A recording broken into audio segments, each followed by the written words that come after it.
Samana Bhagavato Arahato Dhamma Dhammuddhata Namo Tassa Bhagavato Arahato Dhamma Dhammuddhata Namo Tassa Bhagavato Arahato Dhamma Dhammuddhata ကဲဒီကနေ့2010ခုနှစ်ဖေဖော်ဝါရီလ23ရက်အင်္ဂါနေ့ဒီကနေ့ဘုမှာလည်းပဲပြီးခဲ့တဲ့အပတ်ကတို့လေ့လာထားတဲ့အနန္တရပစ္စည်းဆက်ပြီးတော့လေ့လာကြရအောင်အနန္တရပစ္စည်းကိုယူဖတ်တရဆဲတဲ့အခါမှာ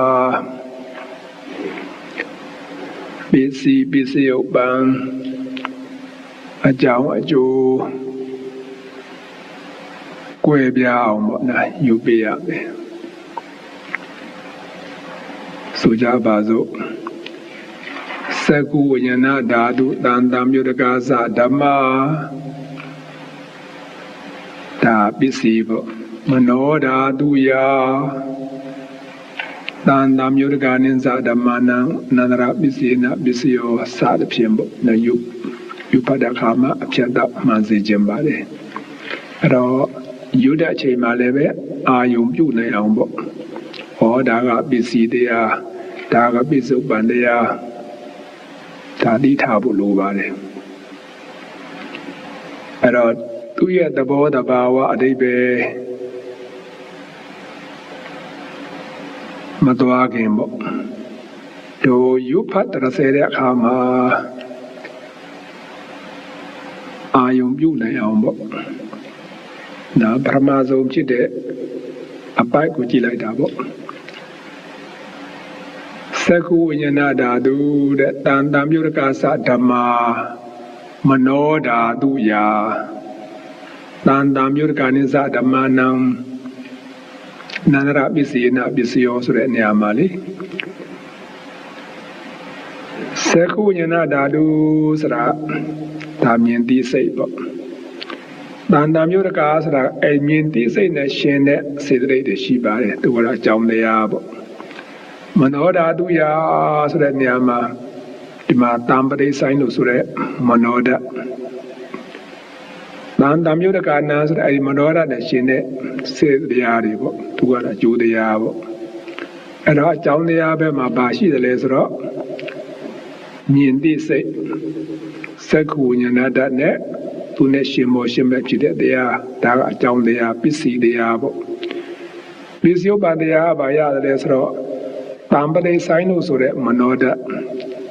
အဲ့ဒီတံပရိဆိုင်ဆိုတဲ့မနောဓာတ်နဲ့ရှင်တဲ့စေတရားတွေကပစ္စည်းဥပ္ပန်တရားကျိုးတရားပေါ့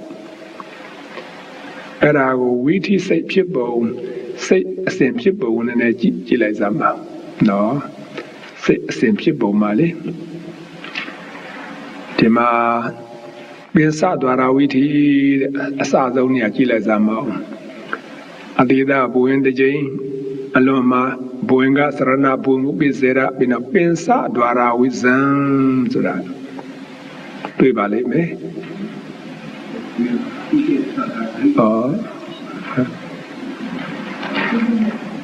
ပင်စဒွါရဝိဇံအပြီးမှာသက္ကုဝိညာဉ်ဆိုတာတွေ့ရမယ်နော်သက္ကုဝိညာဉ်အဲ့ဒီသက္ကုဝိညာဉ်မြင်သိစိတ်ပေါ့အဲ့ဒီမြင်သိစိတ်အဲ့စိတ်နဲ့ရှင်တဲ့စေတတရားတွေကတို့ရဖြစ်တည်ပြပါပဲစိတ်ရတ္တံဖြစ်တည်ပြပဲအဲ့ဒီသက္ကုဝိညာဉ်စိတ်မြင်သိစိတ်ပြက်ပြီးတဲ့နောက်မှာဘာလာမလဲဆိုတော့တံပရိဆိုင်ဆိုတာလာတယ်နာတံပရိဆိုင်ဆိုတာလာမယ်အဲ့တံပရိဆိုမနောဓာတ်ဒါကြောင့်ဒီတံပရိဆိုင်လို့ဆိုတဲ့မနောဓာတ်ဖြစ်ပေါ်လာဖို့အတွက်သက္ကုဝိညာဉ်စိတ်ကဘာဖြစ်ရပါလဲချုပ်ပြရပါလေ ဆက်ခုဝိညာဉ်စိတ်ချုပ်ခြင်းဟာတံပရိဆိုင်ဆိုတာအာယုံကိုခံယူတဲ့စိတ်ဖြစ်ပေါ်လာဖို့အတွက်ကျေစုပြုပေးတာနော်အကြောင်းတရားဘာနေမလဲဆက်ခုဝိညာဉ်စိတ်ကအကြောင်းတရားအနေနဲ့တံပရိဆိုင်ဆိုတာမနောဓာတ်ကအကျိုးတရားအနေနဲ့ဒါကျေစုပြုပေးလိုက်တာပေါ့ဒါကြောင့်ဥပမာဘာနဲ့ပြထားတယ်လဲဆိုတော့စัจ java ရေမင်းနတ်ရွာဆန်တဲ့ခါမှာလေနတ်ရွာဆန်တဲ့အတွက်ကြောင့်သားတော်ဟာဘာဖြစ်လာမလဲဘယင်ဖြစ်လာတာပေါ့သားတော်ဘယင်ဖြစ်လာဖို့အတွက်ကဘယင်ဖြစ်တဲ့ပုဂ္ဂိုလ်စัจ java ရေကဘာလုပ်ပြရမလဲနတ်ရွာဆန်ပေးရတာနတ်ရွာမဆန်တဲ့မြတ်ကာလပတ်လုံးသားတော်ဟာဘယ်လိုမှဒီဘယင်မဖြစ်နိုင်ပါဘူးဒါစိတ်ရတဘာဝထုံနေ၎င်းပါပဲမြင်သိစေဆိုတဲ့ဓမ္မစက္ခုဝိညာဉ်စိတ်မှမချုပ်ဘူးဆိုလို့ရှိရင်တာမရိဆိုင်ဆိုတဲ့အာယုံခံယူတဲ့စိတ်ဟာလုံးဝမပေါ်နိုင်ဘူးဒါစိတ်ရတဘာဝအဲ့ဒါစိတ်ကြုံလေးမင်းနဲ့ဘယ်နဲ့ရွာဆန်းတဲ့အခါမှာသားတော်ဟာဘယင်ဖြစ်လာတယ်လို့ပေါ့ဒါစက္ခုဝိညာဉ်စိတ်ကချုပ်ပြရတယ်ချုပ်ပြီးတဲ့နောက်မှာတံပရိဆိုင်ဆိုတာမနောဓာတ်ဆိုတဲ့ဒီမှာမှတ်ထားလိုက်တယ်တံပရိဆိုင်စိတ်ကိုဆိုလိုပါတယ်ဒီနေရာမှာတံပရိဆိုင်ဆိုတာဒီပါဠိပြတ်ပေါ့မြန်မာလိုမှတ်ရင်တော့အာယုံကိုခံယူတဲ့စိတ်လို့မှတ်လိုက်နော်အာယုံခံယူတဲ့စိတ်ဟိုမှာအစင်းပေါ်လာပြီးပေါ်လာတဲ့အခါမျက်စိကမြင်လိုက်တယ်မြင်ပြီးတဲ့နောက်အာယုံကိုကြိုဆိုလက်ခံတဲ့သဘောပေါ့ဒီစိတ်ရတောင်းဝန်ပဲအဲ့တော့အဲ့ဒီနေရာကိုအာယုယူလိုက်တာပေါ့ယူဖတ်တဲ့အခါမှာလေပြီးတော့နောက်တစ်ချက်ပါလာလဲဆိုတော့မနောဓာတုတန်တမျိုးတကားစဓမ္မမနောဝိညာဏဓာတုယာဆိုတာလာတယ်နောက်တစ်ခါမနောဓာကပစ္စည်းလာဖြစ်ပြန်ပြီမနောဓာဆိုတာဒီတံပရိဆိုင်ကိုပဲကြည့်ပါနော်တံပရိဆိုင်အဲ့ဒီစိတ်နဲ့စိတ်တရားတွေကပစ္စည်းအနေနဲ့ဖြစ်ပြီးတော့သူချုပ်သွားတာပဲချုပ်တဲ့နောက်မှာတန်တိရဏဆိုတဲ့စိတ်ဖြစ်ပေါ်လဲသူကျေစုပြုပြီးလိုက်တာပေါ့တန်တိရဏဆိုတာမနောဝိညာဏဓာတ်လို့ခေါ်ပါတယ်နော်မနောဝိညာဏဓာတ်ဒါကြောင့်မနောဓာတ်ကနေပြီးတော့မနောဝိညာဏဓာတ်ကိုကျေစုပြုပြီးလိုက်တာဘယ်လိုကျေစုပြုတယ်လဲတံပရိဆိုင်ဆိုတဲ့မနောဓာတ်ကချုပ်ပေးရတာပေါ့ဒီစိတ်ဖြစ်ပြီးတော့ပြက်ပြီးတဲ့နောက်မှာတန်တိရဏဆိုတဲ့မနောဝိညာဏဓာတ်ကဖြစ်ပေါ်လာရပါတယ်ခုနစัจ java ရေမြင်နဲ့ရွာဆန်းတဲ့အတွက်ကြောင့်တရားဆန်းခြင်းဒီသားတော်ကိုဘယင်ဖြစ်စေတယ်လို့ပေါ့နောက်ခွင့်ရပေးတယ်လို့တံပရိဆိုင်ဆိုတဲ့မနောဓာတ်ကချုပ်ပြီးတော့ဒီတန်တိရဏဆိုတဲ့မနောဝိညာဏဓာတ်ဖြစ်ပေါ်လာအောင်သူကျေစုပြုပေးလိုက်တာအဲ့ဒီနှစ်ချက်သဘောပေါက်သွားပြီဆိုလို့ရှိရင်ကြံတဲ့ဟာလည်းထုံနေ၎င်းပဲသူတို့ပါပဲအဲ့ဒါမှအနန္တရဆိုတဲ့အတိုင်းအခြားမရှိဘူးနော်ကြားမှာဘယ်စိတ်မှမရှိဘူးနော်ကြားဘယ်စိတ်မှမရှိဘူးအဲ့တော့စိတ်ရတဘာဝမှာသူ့ရဲ့တတ္တမှတ်ထားလိုက်တာစိတ်ရတတ္တဖြစ်တည်ပြက်ပဲနော်ဖြစ်တည်ပြက်ပဲနော်စာပေထဲမှာဘယ်လောက်ထိဆိုထားလဲဆိုတော့ဒီမျက်စိတမိတ်အတွင်းမှာပဲစိတ်ကဂရေပေါင်းတသိန်းလောက်ဖြစ်ပြီးတော့ချုပ်ပါတယ်အမှန်တမ်းပါတယ်နော်ဖရာရဲ့အရာပေါ့အကုန်လုံးမြင်နိုင်ဖို့အတွက်ကအဲ့တော့စိတ်ကဖြစ်နေတော့မှသူကဖြစ်တည်ပြရှိတာကိုနော်ဖြစ်တည်ပြတဲ့တန်းအဲ့တော့ဖြစ်နေတဲ့အချိန်မှာဒီပြင်စိတ်ကလောဘဖြစ်ကိုမရှိဘူးဒီတဲ့အချိန်မှာလောဘဖြစ်ကိုမရှိဘူးပြက်ပြီးတဲ့နောက်မှာသူကဖြစ်ခွင့်ရှိတာနော်ရုပ်နဲ့သဘောတဘာဝကွာပါတယ်နော်စိတ်ရဲ့တဘာဝဟာသူ့တက်တန်းကဖြစ်တည်ပြမျှတာရှိပါတယ်ဖြစ်တည်ပြဖြစ်နေတဲ့အချိန်ကာလမှာဒီပင်စိတ်ပေါ်ခွင့်မရှိဘူးအယုတ်တရားကြတယ်လို့မဟုတ်ရုပ်တရား၄မျိုးရှိပါတယ်နော် ကံကြောင့်ဖြစ်တဲ့ရုပ်ရှိတယ်စိတ်ကြောင့်ဖြစ်တဲ့ရုပ်ရှိတယ်ဥရုကြောင့်ဖြစ်တဲ့ရုပ်ရှိတယ်အာဟာရကြောင့်ဖြစ်တဲ့ရုပ်ရှိပါတယ်ပါဠိလိုကတော့ကမ္မဇယုတ်တို့နော်ကမ္မဇယုတ်ဆိုတာကံကြောင့်ဖြစ်တဲ့ရုပ်စေတဇယုတ်ဆိုတာစိတ်ကြောင့်ဖြစ်တဲ့ရုပ်ဥရုဇယုတ်ဆိုတာဥရုကြောင့်ဖြစ်တဲ့ရုပ်အာဟာရဇယုတ်ဆိုတာအာဟာရကြောင့်ဖြစ်တဲ့ရုပ်ရုပ်၄ပါးရှိပါတယ်အဲ့ဒီရုပ်၄ပါးကြတော့ဒီစိတ်ဓမ္မတူဆိုကြပါစို့ကံကြောင့်ဖြစ်တဲ့ရုပ်ကသူကဖြစ်တဲ့အချိန်မှာဒီပင်စိတ်ကြောင့်ဖြစ်တဲ့ရုပ်ဥဒုကြောင့်ဖြစ်တဲ့အာရကြောင့်ဖြစ်တဲ့ရုပ်ဖြစ်ပိုင်ခွင့်ရှိတယ်။နော်၊ကြွားကြချက်ကဖြစ်ပိုင်ခွင့်ရှိတယ်။အဲ့တော့ဖြစ်တဲ့ရုပ်ကဖြစ်တည်တဲ့ရုပ်ကတည်ပြက်တဲ့ရုပ်ကပြက်ဒီလိုပုံစံမျိုးရှိပါတယ်။ရုပ်တရားတွေကြတော့လေစိတ်ကြတယ်လို့မဟုတ်အကြားကိုမရှိဘူးနော်အဲ့ဒါဖြစ်တည်ပြက်ဖြစ်တဲ့အချိန်မှာဒီပြင်စိတ်ကလုံးဝဖြစ်ကိုမရှိဘူးရုပ်တရားကြတော့ကံကြောင့်ဖြစ်တဲ့ရုပ်ဖြစ်တဲ့အချိန်မှာနော်တည်တဲ့အချိန်မှာကြံတဲ့စိတ်ကြောင့်ဖြစ်တဲ့ရုပ်ဥဒုကြောင့်ဖြစ်တဲ့အာဟာရကြောင့်ဖြစ်တဲ့ရုပ်တွေကဖြစ်ခွင့်ရှိပါတယ်အပြန်ပြန်လှန်လှန်ပေါ့နော်အဲ့ဒါကြွားကြချက်က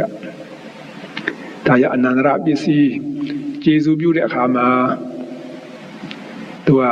ဘယ်စိတ်မှအကြာမရှိဘူး။နော်ဘယ်ဒီမှာရုပ်တရားဆိုတော့လုံးဝမရှိပါဘူး။နာတရားတက်တက်တော့ပြထားတာရှိပါတယ်။ဒါရအနေပြီးတဲ့အခါမှာအနန္တရပစ္စည်းနဲ့အခြားမဲ့အနန္တရပစ္စည်းတတ္တိဖြင့်ဘာမှအကြာမရှိပါဘူး။နော်ဒီခုနစက်ကိုဉ္စိတ်ဖြစ်ပြီးတဲ့နောက်မှာဖြစ်ပြီးတော့ပြတဲ့နောက်မှာတာမရိဆိုင်ဆိုတာချက်ချင်းလာတာအကြားမှာဘာမှမရှိဘူးတာမရိဆိုင်စိတ်ဖြစ်တည်ပြပြီးတဲ့အခါမှာတန်တရဏစိတ်ဆိုတာဖြစ်ပေါ်လာအကြားမှာဒီစိတ်တစ်ခုကြားမှာဘယ်စိတ်မှမချပါဘူးအမှန်နဲ့လင်းမြန်လာပါလေနော်အဲ့တော့သက္ကုဉ္ဇဏဓာတုမနောဓာတုလို့စပြီးတော့ယူတဲ့အခါမှာအဲ့ဒါကိုနှလုံးသွင်းလိုက်ပေါ့နော်အာယုံပြုပြီးတော့ဒါစက္ကုဉ္စိတ်ကဖြစ်တဲ့နောက်မှာတာမရိဆိုင်ဆိုတာဖြစ်ပါတယ်တာမရိဆိုင်ဖြစ်တဲ့နောက်တာရဏစိတ်ဆိုတာဖြစ်ပါတယ်ဒါအကြောင်းအကျိုးပစ္စည်းဥပါနဲ့ဆက်သွယ်ပြီးတော့ဖြစ်တယ်ဆိုတာသိရမယ်ဒါပစ္စည်းနေတာပဋ္ဌာန်းတရားတော်ကိုယူပတ်တဲ့ဆယ်တဲ့အခါမှာအာယုံပြုနိုင်ဖို့ပေါ့နော်နောက်တစ်ခါသောတာဝိညာဏဓာတုတဲ့ဒီသဘောပါပဲနောက်သောတာဝိညာဏဓာတုဒီမှာသောတာဝိညာဉ်စိတ်ဇာတိစိတ်ပေါ့အဲဒီစိတ်ဖြစ်ပြီးတော့ပြတ်တဲ့နောက်မှာဒီမှာတာမရိဆိုင်ဆိုတာလာမှာပဲသောတာဝိညာဉ်စိတ်ဇာတိစိတ်မှာမပြတ်သေးဘူးဆိုရင်တာမရိဆိုင်ဖြစ်ကိုမရှိဘူးဒါသိရောပေါ့နော်ပြီးတော့မနောဓာတုလည်းထုံနေ၎င်းပဲနော်တာမရိဆိုင်ဆိုတဲ့မနောဓာဖြစ်ပြီးတော့ပြတ်တဲ့နောက်မှာဈာမရှိပဲနဲ့တန်တရဏဆိုတဲ့မနောဝိညာဏတ္တစိတ်ကဖြစ်လာပါလေအဲ့တော့သက္ခုဝိညာဏတ္တသောတာဝိညာဏတ္တဂါနဝိညာဏတ္တစေဝဝိညာဏတ္တကာယဝိညာဏတ္တတူတူပဲပေါ့ဒီနေရာပဲကြည့်ရမှာပဲနော်မနောဓာတ်နဲ့မနောဝိညာဏတ္တဆိုတာကတံပရိဆိုင်နဲ့တန်တရဏကိုဆိုလိုပါလေတံပရိဆိုင်ဆိုတာမနောဓာတ်တန်တရဏဆိုတာမနောဝိညာဏတ္တနော်တန်တရဏဆိုတာကအာယုံကိုစုံစမ်းတဲ့စိတ်ပေါ့ဒါအဲ့ဒီချက်မှတ်ထားလိုက်အဲ့တော့ပြီးတဲ့အခါဘာလာမလဲဆိုတော့ပုရိမာကုသလာရမပစ္စည်းမာနံပစ္စည်းမာနံကုသလာနံဓမ္မနံအနန္တရပစ္စေနပစ္စယောဆိုတဲ့အပိုက်သွားအဲ့ဒီအပိုက်ကြတော့ပုရိမာရှိနာဖြစ်ကုန်တော့ကုသလာရမကုသိုလ်တရားတို့ဒီပစ္စည်းမာနံနောက်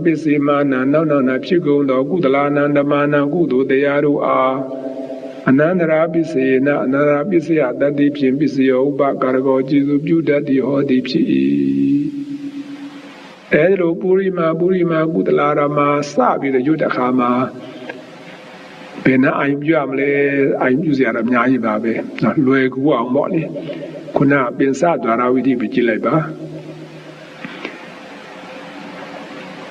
အာယုံတစ်ခုမြင်ရတဲ့အခါမှာတိတာဘဝင်တစ်ကြိမ်အလွန်မှာဘဝင်ကသရဏဘုံပိစေတပင်စဒွါရဝိဇ္ဇဆက်ကိုဝိညာဉ်တံပရိဆိုင်တာနိရဏနာတံပရိဆိုင်အာယုံကိုဆုံးအာယုံကိုခံယူတာ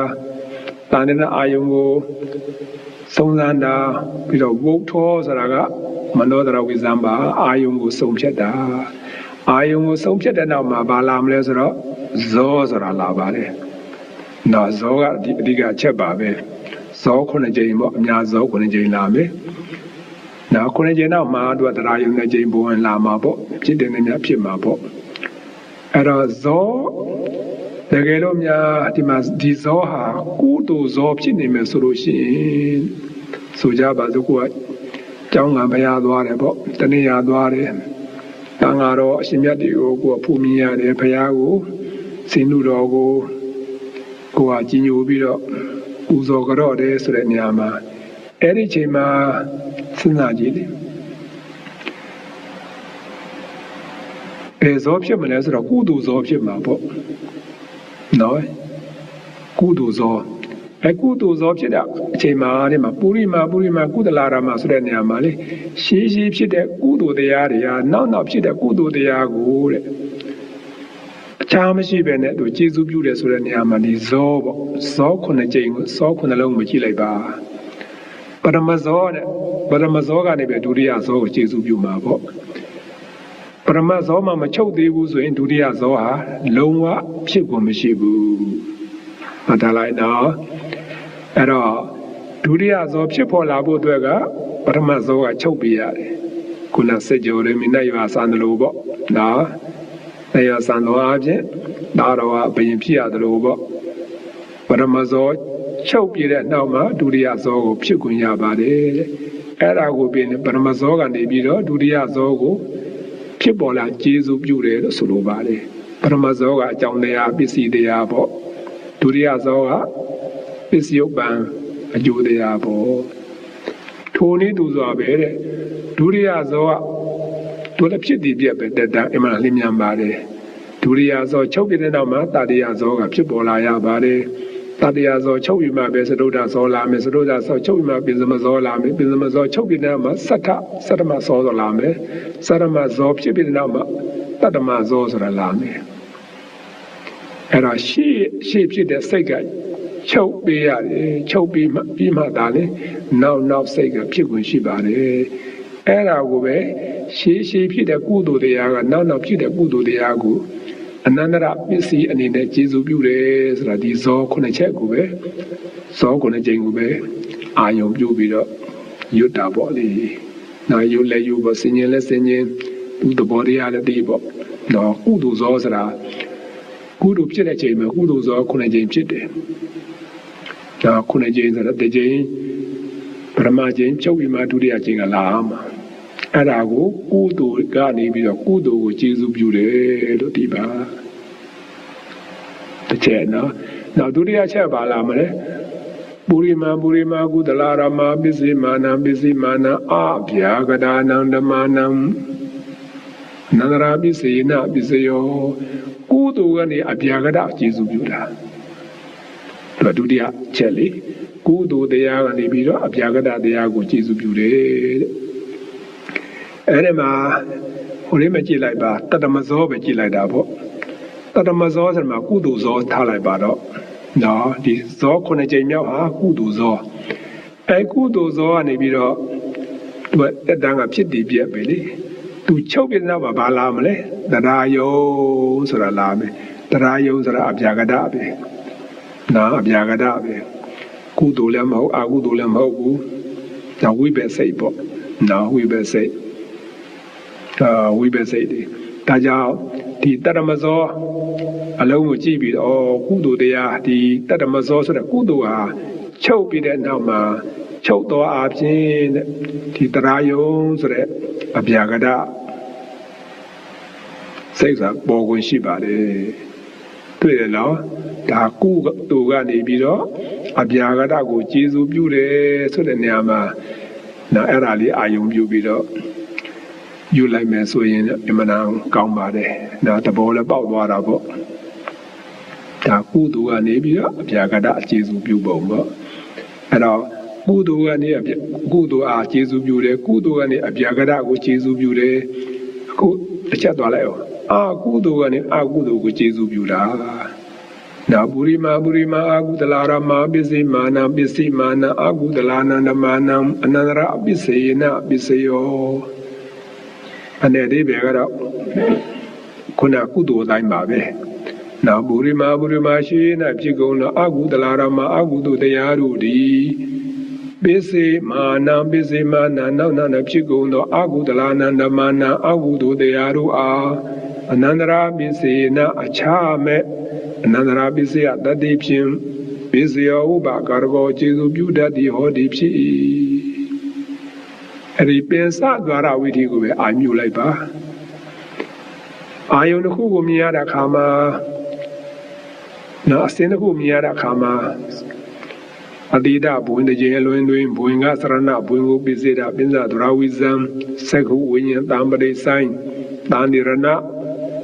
ဝုထောပြီးတော့ဇောကိုမကြိုက်တဲ့အာယုံဖြစ်တဲ့အတွက်ကြောင့်အာဟုတုဖြစ်တာပေါ့ကိုသဘောမကျဘူးလေသဘောအာဟုတုဇောဆိုတော့လောဘဇောဖြစ်မယ်လောဘဖြစ်မယ်ဒေါသဖြစ်မယ်မောဟဖြစ်မယ်ပေါ့နော်အာဟုတုဇောဖြစ်လာမှာပေါ့အဲ့ဒီအာဟုတုဇောဖြစ်တဲ့အတွက်ကြောင့်နေမှာအာဟုတုကလည်းအာဟုတုကျေစုပြုတယ်ဆိုတဲ့နေရာမှာပထမဆုံးဖြစ်တဲ့အာဟုတုဇောချုပ်ပြီးမှဒုတိယအာဟုတုဇောကဖြစ်လာတာဒါကြောင့်ဒုတိယအာဟုတုဇောဖြစ်ပေါ်လာဖို့အတွက်ကပရမဇောအာဟုတုကိုချုပ်ပြရတာအဲ့ဒါကိုပဲသူ့အခွင့်အရေးပေးတဲ့အနေနဲ့ပေါ့တချို့နိုင်ငံလောကမှာတရားဝင်နေပြီးတော့ယာတုကနေပြုတ်သွားတာတော့အနာယူသွားတာတော့ပေးသွားတာတော့ဒါမှပဲတိပင်သူကအသက်ကွင်းရှိတာဒီသဘောဒါလည်းကျေစုပြုပြီးတဲ့သဘောပါပဲကိုမရှိသွားအဖြစ်သူ့ကိုဒါခွင့်ရပြီးတဲ့သဘောပေါ့ဒီမှာလည်းထုံးနေ၎င်းပဲပရမဖြစ်တဲ့အာဟုတုဇောကချုပ်ပြီးတဲ့နောက်မှာဒုတိယဖြစ်တဲ့အာဟုတုဇောဖြစ်ပေါ်လာဖို့အတွက်ကျေစုပြုလိုက်တာအဲ့တော့ဒုတိယအာဟုတုဇောကလည်းချုပ်ပြီးတော့တတိယကုသိုလ်ဇောကဖြစ်ခွင့်ရှိတာဆက်ကပေါ့လေနော်အဲ့ဒါကအာဟုတုတရားကနေပြီးတော့တဲ့အာဟုတုတရားကိုအခြားမရှိပဲနဲ့ကျေစုပြုတာနန္ဒရာပစ္စယတတ္တိဖြစ်မြင်တဲ့အတိုင်းပဲဘယ်တော့မှဘယ်စိတ်မှမချပါဘူးဘယ်တော့မှသားမြင့်လို့မရဘူးနော်ဘယ်တော့မှသားမြင့်လို့မရအဲ့ဒါစိတ်တနိယာမလို့ခေါ်ပါတယ်နော်စိတ်ရဖြစ်စဉ်ဒီတိုင်းပဲသွားမှာပဲဆိုကြပါစို့ပြောနေကြတာမလားကုသိုလ်စိတ်ဖြစ်အကုသိုလ်စိတ်ဖြစ်လဲဆိုတော့လောဘဖြစ်လိုက်ဒေါသဖြစ်လိုက်ဒါကုသိုလ်စိတ်ဖြစ်လိုက်ဒါအပြောကတော့ဒါချက်ချင်းပြောင်းတယ်စိတ်ကထင်ရအမှားတော့မဟုတ်ပါဘူးနော်ဒီသူ့ရဲ့ဝါရအကုန်လုံးစိတ်ဖြစ်စေအကုန်လုံး16ချိန်ပြီးမှနောက်မှဒီပြင်စိတ်ကလာတာကြားမှလေဒီမှတ်ထားလိုက်နော်ဇော9ချိန်မှာဒါကုသိုလ်ဇောပြီးအကုသိုလ်ဇောဖြစ်တယ်ဒီလိုမဟုတ်ပါဘူးဖြစ်ကိုမရှိပါဘူးစကြတယ်ပရမဇောကလည်းအကုသိုလ်ပဲတောက်လျှောက်ဒီအစဉ်ဒီပြီးဆုံးသွားတဲ့အချိန်ဒီပေါ့နော်ဒါဝိသီဆိုတာဒီမှာစိတ်ရဲ့ဟိုဒီမှာလမ်းကြောင်းတွေပေါ့လမ်းကြောင်းအရှိကြီးတွေပေါ့အဲ့ဒါလိုပဲနော်အခုကိုယ်ရွတ်ဆိုထားတဲ့ဟာနဲ့တိုက်ပြီးတော့ဒါအာယုပြုနေအောင်ပြောပြတာပါနော်အာဟုတုကနေပြီးအာဟုတုကျေစုပြုတာအာဟုတုကနေပြီးတော့အဗျာကရကိုကျေစုပြုတာလာမယ်ပုရိမာအာဟုတလာရမပစ္စည်းမာနအဗျာကရဏန္ဒမာနအနန္တရပစ္စေနပစ္စယောဒါနဲ့ပေးစရာတော့မလိုတော့ပါဘူးတည်ပြီးတာပါအာဟုတုကနေပြီးတော့အဗျာကရကျေစုပြုတယ်ဆိုတာတတ္တမဇောပဲကြည့်လိုက်ပါတရမမြောက်ဖြစ်တဲ့ဒီဇောဟာအာဟုတုဇောအာဟုတုဇောတွေကဖြစ်ပြီးတော့ချုပ်ပြီးတဲ့နောက်မှာတရားယုံဆိုတာလာတယ် တရာယုံကကိရိယာအပြာကတဆိုတော့အပြာကတဒါကြောင့်အာဟုတုကနေပြီးတော့အပြာကတကိုကျေစုပြုတာဒီတရာယုံဖြစ်ပေါ်လာဖို့အတွက်ဖြစ်ခွင့်ဖို့ရှိဖို့အတွက်တတမဇောကချုပ်ပြရတာနောက်တစ်ချက်ကဘုဒ္ဓရအနေနဲ့မှတရာယုံဆိုတာအာယုံကိုစမြုံပြန်တဲ့သဘောပါပဲအာယုံစမြုံပြန်တဲ့သဘောပဲဖြစ်နေသူနှစ်ကြိမ်ဖြစ်မှာပဲတစ်ကြိမ်တရာယုံတစ်ကြိမ်ပြတော့မှမဖြစ်ဘူးဖြစ်နှစ်ကြိမ်မှမဖြစ်လုံးဝမဖြစ်ဘူးပြန်ပြီးတော့စမြုံပြန်တဲ့သဘောပေါ့အာယုံစမြုံပြန်တဲ့သဘောတရာယုံအဲ့တော့အာဟုတုကနေအပြာကတကျေစုပြုဖို့ဒါတည်သွားပါပြီနောက်တစ်ခါဒါရုပ်ဖတ်တဲ့အခါမှာလေရပြီးတာပုဂ္ဂိုလ်တော့ဒါအဆင်ပြေတာပေါ့မရသေးတဲ့ပုဂ္ဂိုလ်အဖို့မှာမှတ်ရလွယ်ကူအောင်ပေါ့ဒီကုသိုလ်ကနေကုသိုလ်အားကျေစုပြုတယ်ကုသိုလ်ကနေအပြာကတနှစ်ချက်ရမယ်အာဟုတုနဲ့အာဟုတုကျေစုပြုတာအာဟုတုနဲ့အပြာကတကျေစုပြုတာနှစ်ချက်အပြာကတကြောင့်၃ချက်ရှိပါတယ်အပြာကတနဲ့အပြာကတကိုကျေစုပြုတာအပြာကတနဲ့ကုသိုလ်ကိုအပြာကတနဲ့အာဟုတုကို၃ချက်ရှိပါတယ်အဲ့တော့ရင်တော့ယူနေတာပေါ့ဘယ်နာစင်ရမယ်ဘယ်နာကဘယ်လိုဖြစ်လာလဲဆိုတော့ကိုမသိရဘူးဒီကနေ့တော့သိရပါပြီအပြာကတနဲ့အပြာကတကျေစုပြုတယ်ဆိုတဲ့နေရာမှာပါဠိကတော့အပေါ်ကကုသိုလ်ပဲနှိမိပြီးတော့ယူလိုက်တာပေါ့ဘူရိမာရှိရင်နာဖြစ်ကုန်သောအပြာကတရမအပြာကတတရားတို့သည်ပစ္စည်းမာနနောက်ဖြစ်ကုန်သောအပြာကတနာနမာနအပြာကတတရားတို့အားအနန္တရာပစ္စေနအခြားမဲ့အနန္တရာပစ္စယတတ္တိဖြင့်ပစ္စယောဥပါကာရကောကျေစုပြုတတ်သည်ဟောသည်ဖြစ်၏အဲ့ဒါမှအပြာကတကျေစုပြုတယ်ဆိုတဲ့နေရာမှာဘယ်နာကြည့်ရမလဲကြည့်စရာတော့တပုံကြီးပေါ့တပုံကြီးပါပဲအဲ့တော့မရှုပ်အောင်ပေါ့မရှုပ်အောင်မှတ်ရလွယ်ကူအောင်ပြောပြပါမယ်အပြာနဲ့အပြာကတကျေစုပြုတယ်ဆိုတဲ့နေရာမှာ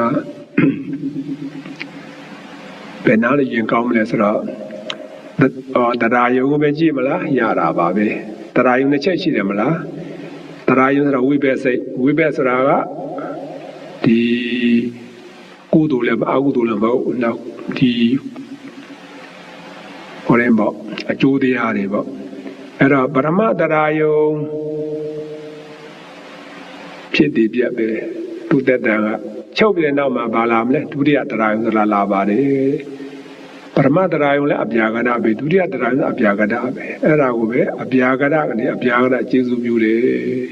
ဒီတစ်ချက်ယူလို့ရပါတယ်တရာယုံနဲ့ဘဝင်ဆိုတာလည်းအပြာကတပါပဲဝိဘက်စိတ်တွေပါပဲဒုတိယဘဝင်ချုပ်ပြီးတော့ဘဝင်ကိုဖြစ်ပေါ်လာဖို့အတွက်သူကျေစုပြုလိုက်တာဒါမှမဟုတ်ရင်လည်းဇောရှိမှလည်းကြည့်လိုက်ပါဦးဇောရှိမှတွေ့ရမလားတန်တိရဏနဲ့ဝုထောတွေ့ရပါလိမ့်မယ်တန်တိရဏဆိုတာဝိဘက်စိတ်ပါဝုထောဆိုတာကိရိယာစိတ်ပါဒါလည်းသူလည်းအပြာကတပဲအပြာကတပဲဝုထောဆိုတဲ့မနောဒရာဝိဇံဖြစ်ပေါ်လာဖို့အတွက်ကတန်တိရဏဆိုတဲ့စိတ်ကချုပ်ပြရပါတယ်ဒါကြောင့်တန်တိရဏစိတ်ချုပ်ပြီးတော့ချုပ်ခြင်းဖြင့်ဝုထောဆိုတဲ့မနောဒရာဝိဇံစိတ်ဖြစ်ပေါ်လာဖို့အတွက်ခွင့်ရပေးလိုက်တာဒါလည်းအပြာကတဒီအပြာကတအားကျေစုပြုတယ်လို့သိရမယ်ဒီတစ်ချက်ပဲကြည့်လိုက်ပေါ့ဒီမြေလည်းအများကြီးပေါ့လေအပြာကတကနေပြီးတော့အပြာကတကိုကျေစုပြုတာရှေးဖြစ်တဲ့အပြာကတဆိုတာရှေးဖြစ်တဲ့ဒီမှာတန်တရဏနဲ့ဝုထောမှာတန်တရဏကရှိတာလေဝုထောကနောက်မှာရှိတယ်မလားဒါကြောင့်ရှေးဖြစ်တဲ့အပြာကတဆိုတဲ့တန်တရဏစိတ်ကချုပ်ပြီးတဲ့နောက်မှာနောက်ဖြစ်တဲ့ဝုထောဆိုတဲ့မနောရဝိဇ္ဇာစိတ်ဖြစ်ပေါ်လာဖို့အတွက်အခွင့်အရေးပေးလိုက်တယ်ကျေစုပြုလိုက်တာအဲ့ဒါအပြာကတနဲ့အပြာကတကျေစုပြုတာနောက်တစ်ခါအပြာကတနဲ့ကုသိုလ်ကိုကျေစုပြုကြည့်လိုက်မယ်အပြာကတကျေစုပြုတယ်ဆိုဒီနားပဲကြည့်လိုက်ပါဝုထောနဲ့ဇောပဲကြည့်လိုက်ပါဝုထောဆိုတာကဒါမနောရဝိဇ္ဇံ ตัวกิริยาစိတ်သူလည်းအပြာကတပဲအဲ့ဒီဝုတ်ထောဆိုတဲ့အပြာကတစိတ်ကချုပ်ပြီးတဲ့နောက်မှာဘယ်စိတ်လာမလဲဆိုတော့ဇောလာမှာကုသိုလ်ဇောကောင်းတဲ့အာယုံဆိုကုသိုလ်ဇောလာမှာပေါ့အဲ့တော့အဲ့ဒီကုသိုလ်ပရမတ်ဇောကုသိုလ်ဇောဖြစ်ပေါ်လာဖို့အတွက်ကဝုတ်ထောဆိုတဲ့စိတ်မနောဒရာဝိဇ္ဇာစိတ်ဟာချုပ်ပြရပါတယ်ဝုတ်ထောဆိုတာအပြာကတဇောဆိုတာကကုသိုလ်ဒီမှာဇောကုသိုလ်ဇောဒါကြောင့်အပြာကတကနေပြီးတော့ကုသိုလ်ကိုလည်းကျေစုပြုနိုင်ပါတယ်ဘုရားညာတော်စဉ်းစားရင်အမှန်တန်ကျဲဝန်းပါလေနော်ဒါကြောင့်ပဋ္ဌာန်းတရားဒေသနာတော်မြတ်ကိုဆင်ញင်နှလုံးသွင်းတဲ့အခါမှာဘုရားရဲ့ခန္ဓာကိုယ်ကနေပြီးတော့ဒါရောင်ကြီးတော်ကြီးကိုမျိုးလာတယ်ဆိုတာအဲ့ဒါကြောင့်ပေါ့နော်အမှန်တန်ကျဲဝန်းပါတယ်ဘယ်သူမှမသိနိုင်ပါဘူးဒါတွေဘယ်သူမှစိတ်ရဖြစ်ပုံတွေအသေးစိတ်ကလုံးချင်းဘယ်သူမှမသိနိုင်ဘူးနော်ဘုရားကဒါသိနိုင်တာဒါအပြာကရနေပြီးတော့အပြာကရအကုသိုလ်ကိုကျေစုပြုတာပြီးတော့အပြာကရအကုသိုလ်ကျေစုပြုကြည့်ပါတကယ်ဒီဇောအကုသိုလ်ဇောဖြစ်နေမယ်ဆိုလို့ရှိရင်ဝုံထောဆိုတာအပြာကရဒီဇောကအကုသိုလ်ဇောဆိုတော့ပရမဇောပရမအကုသိုလ်ဇောကိုကျေစုပြုလိုက်တာပေါ့အဲ့ဒါလည်းအပြာကရကနေပြီးတော့အကုသိုလ်ကျေစုပြုတာဝုံထောနဲ့ဇောကြားမှာဘယ်စိတ်မှခြားတာမရှိပါဘူးအဲ့ဒါအနန္တရခြားမဲ့ကျေစုပြုတယ်လို့ဆိုလိုပါတယ်တော့ပါပါတယ်နော်အဲ့ဒါတစ်ခုချင်းပေါ့နော်တစ်ခုချင်းဘုရားအသေးစိတ်ခုနစကုဝိညာဉ်သောတာဝိညာဉ်ကာနဝိညာဉ်စေဝဝိညာဉ်ကာယဝိညာဉ်တက္ကနာပြီးတော့ကုသိုလ်အကုသိုလ်ပြာကရဆက်ဆက်ဖို့တခါနောက်ဆုံးကြပါလာမလဲဆိုတော့ယေတံအကျဉ်းချင်းရှင်းနှံဖြစ်ကုန်သောဓမ္မနာစိတ်စေတသိက်တရားတို့ဤအနန္တရာချားမဲ့နဲ့ဖြစ်ကုန်သော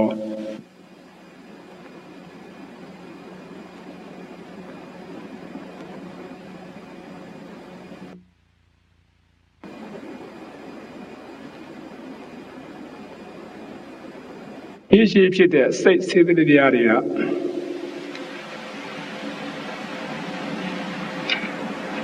ဖြစ်ကြပါတယ်တဲ့ဖြစ်ကြချုပ်ကြတာပေါ့ဖြစ်ပြီးတော့ချုပ်ဥပ္ပဇ္ဇာနိဖြစ်ကုန်ရဲ့သေတေရာမထိုးတို့ရှင်းနှံဖြစ်ကုန်သောစိတ်စေတသိက်တရားတို့သည်ဒေတံဓမ္မနာထိုးတို့နောက်ဖြစ်ကုန်သောစိတ်စေတသိက်တရားတို့အားနန္ဒရပစ္စယေနအနန္ဒရပစ္စယတ္တိဖြင့်ပစ္စယောဥပကာရကောကျေစုပြုတတ်သည်ဟောသည်ဖြစ်ဒါကချုံပြောလိုက်တဲ့သဘောပါပဲနော်အကုန်လုံးဏီကုံချုပ်ပြီးတော့ဒါမှတ်ချက်ချတဲ့သဘောပါပဲဩဒီအနန္တရပစ္စည်းမှာရှေးမှာဖြစ်တဲ့စိတ်တရားဆိုတာရှိပါတယ်အဲဒီစိတ်ရှေးမှာဖြစ်တဲ့စိတ်တရားတွေဟာတဲ့နောက်မှာဖြစ်တဲ့စိတ်တရားတွေကိုဖြစ်ပေါ်လာအောင်သူကျေစုပြုပေးတာခုနတို့လေ့လာတာအတိုင်းပဲလေ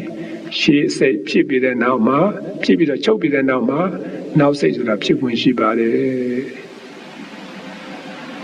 ဒါအနန္တရရဲ့သဘောဒါယုဖတ်တရစေတဲ့အခါမှာအရင်ပြုနိုင်အောင်ပေါ့နော်ပြီးတော့နောက်တစ်ချက်သွားလိုက်တာပေါ့သာမဏန္တရပစ္စယောထလာသေးတယ်သဘောအတိပ္ပယ်ကတော့တူပါပဲသာမဏန္တရပစ္စယောဒီဘာထူးမှလဲဘာမှမထူးပါအနန္တရပစ္စည်းတဲ့အတိုင်းပေါ့ခုနအနန္တရအခုကသာမဏန္တရပေါ့သာတလုံးပိုးလာတာပေါ့ဒီမှာ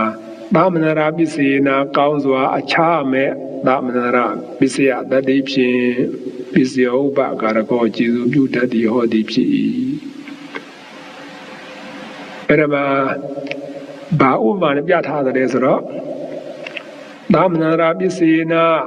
စကြဝဠာမင်းဤအရိညာဝါဒီတော်ထွက်တော်မူ၍ရဟန်းပြုခြင်းသည်ဒါကြီးယရဏအာမင်းအဖြစ်ကိုရစေခြင်းငါကျေစုပြုတကယ်သို့ကောင်းစွာအခြားမရှိသာမဏန္တရပစ္စယတတ္တိဖြင့်ပစ္စယောဥပကာရကောကျေစုပြုတတ်သည်ဟောသည်ဖြစ်၏ဒီစကြဝဠာမင်းဟာတော်ထွက်သွားတဲ့အခါမှာသာ သားတော်ဘာဖြစ်ရမလဲသားတော်ဘုရင်တက်ဖြစ်တာပေါ့သားတော်ဘုရင်တက်ဖြစ်ဖို့အတွက်ကစေကျော်ရမယ်တော်ထွက်ရတာပေါ့လေသူတော်ထွက်ခြင်းဟာဒါသားတော်ကိုကျေးဇူးပြုတဲ့အနေနဲ့ပဲအဲ့ဒါမှလည်းစဉ်းစားစရာပါပဲနော်အနန္တရာပစ္စည်းကဘာနဲ့ဥပမာပြထားလဲဆိုတော့စေကျော်နဲ့ရွာစာနာခုကတော်ထွက်တာကြားဘူးတယ်မလားစေကျော်ရမင်းများလေတကယ်ချီကျူးအမှန်ကောင်းပါလေစေကျော်ရင်းလည်းဖြစ်လာတော့သူတို့မှာစက်တာတွေရှိတယ်လေစာမုတ်စိတ်တွေပြုတ်ပြင်ပေးဖို့ဣဒရာတို့တခုပေးထားသူတယောက်ကိုဒါပြောထားလဲဆိုတော့သူနေစဉ်နဲ့မြတ်သူကစံလဲပြုတ်ပြင်ရတာပေါ့မုတ်စိတ်လည်းရိပ်ပေးရတာပေါ့တကယ်လို့များတဲ့ငါစပင်ဖြူလာတာတွေ့လို့ရှိရင်တဲ့ငါကိုပြောပြပါဆိုတော့စတဲ့နေ့တိုင်းအကောင်းကြီးပြီးတယ်ပြုတ်ပြင်းပေးရတာပေါ့အဲ့တော့စပင်ဖြူလဲတွေ့ရောရွှေညက်နဲ့အဲ့ဒါညက်ယူပြီးတော့ရွှေလင်းမမထားပြီးတော့အဲ့ဒါမှဒီမှာရှင်မင်းကြီးစံဖြူတော်ပဲပြရတာပေါ့အဲ့ဒါမှတန်ဝေးကရပြီးတော့လေငါဆက်ရမင်းဖြစ်တာအချိန်ကလည်းကြာလာပြီအခုစပင်းကလည်းဖြူနေပြီအိုလည်းအစင်စရာအိမ်ပဲရောက်နေပြီပေါ့လေအဲ့တော့တိုးထွက်တရားကျင့်စပင်းတပင်နဲ့နော်တို့မြာပဲနေတော့ကြော်လေတော်တဲ့ဝစိတ်ခုမှုစိတ်မခုသေးဘူးလားဟမ်အဲ့ဒါကွာကြချက်ကလည်းသိချီယူဖို့ကောင်းတာနော်သိချီဖို့ကောင်းတာအဲ့တော့စေကျော်ရမင်းနဲ့ဒီပုံစံတိုင်းပါပဲစပင်ဖြူလေတွေ့တဲ့နေ့မှာပဲအဲ့ဒါတော်ထွက်ပြီးတော့နန်းဆွန်သွားတာပဲအဲ့ဒါမှသားတော်ကနေပြီးတော့ဘယင်တက်ဖြစ်ရတာနော်အဲ့တော့အနန္တရနတမန္တရာဆိုတဲ့နေရာမှာစာပေကတော့ဒါအမျိုးစုံဝေဖန်ထားတာပေါ့အနန္တရတံဘာထူးတယ်လဲဆိုတော့အ내အဓိပ္ပာယ်သဘောတရားကဘာမှမထူးပါဘူးဘာမှမထူးမထူးပဲနဲ့ဘာကြောင့်ဟောရတယ်လဲဆိုတော့တနည်းကတော့ဒါနားထောင်တဲ့ပုဂ္ဂိုလ်များရဲ့ဘလို့အဲ့စားတဲ့အားလျော်စွာပေါ့ဟောရတာပေါ့နော်တနည်းအားဖြင့်ပြောမယ်ဆိုလို့ရှိရင်ဟောတယ်လူတွေတန်ရဖြစ်မှာဆိုလို့စောရကတက်မှာဆိုလို့ရုပ်တရားကြစဉ်းစားကြည့်ရုပ်တရားဘလောက်ပဲမာတော့နေတဲ့အရာပဲဖြစ်ဖြစ်ဘလောက်ပဲခိုင်မာတဲ့အရာပဲဖြစ်ဖြစ်အကြာဆိုတာရှိတယ်အာကာသဆိုတဲ့ရုပ်ရှိတယ်အာကာသဆိုတာအကြာပေါ့အကြာရှိပါတယ်တော့ဆိုကြပါ